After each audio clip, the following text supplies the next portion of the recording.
Studying the shapes of Greek pottery is a great way to learn about classical form. Greek pots were thrown on the potter's wheel, and great care was taken to get the curves and proportions just right. Once the perfect shape was attained for the function it was intended for, it was copied for centuries. The amphora was used just for storing oil, wine, or foods like olives. Kylix were stemmed cups with horizontal handles that were used for drinking.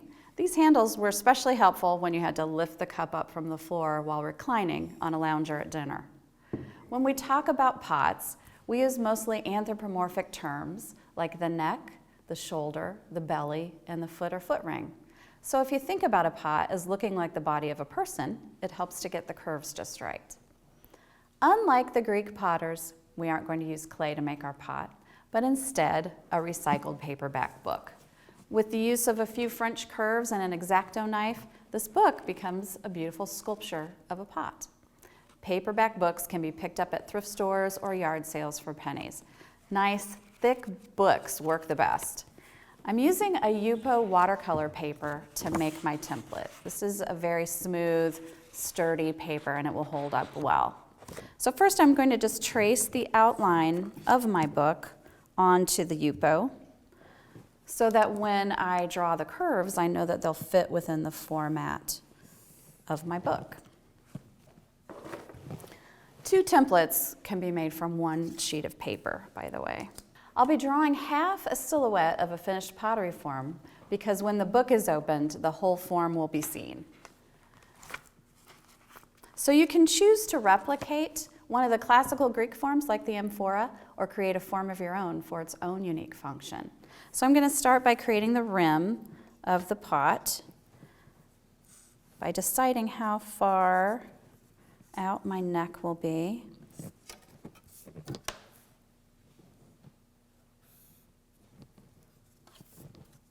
And sometimes one of the French curves will work for more than one part of the pot.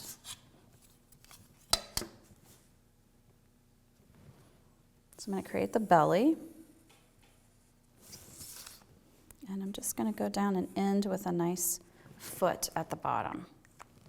Now I've cut this template out, and I'm going to trace it onto the cover of my book.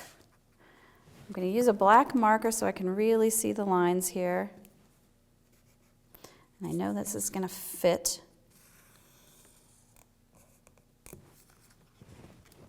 And then I'm just going to go to my X-Acto. Follow these lines carefully with an X-Acto, and just remember to use caution while using this blade. This is definitely a project for upper level students.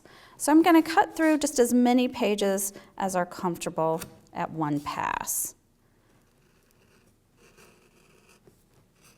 Make sure you work on a table, not on your lap.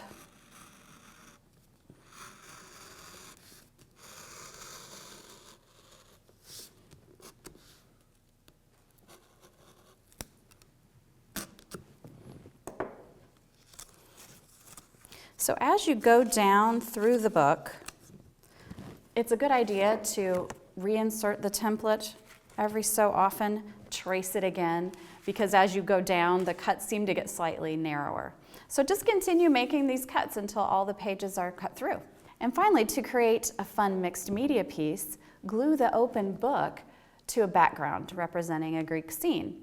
Perhaps a jar for holding perfume would be found on a dressing table, or a large crater or vessel for carrying water might be shown next to a stream, as in this example.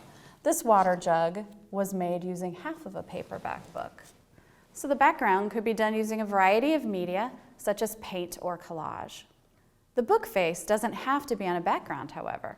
If you want a freestanding sculpture, simply glue a 1/4-inch dowel to the inside spine of the book, and then use binder clips or clothespins to hold the front and back covers together while the glue is drying.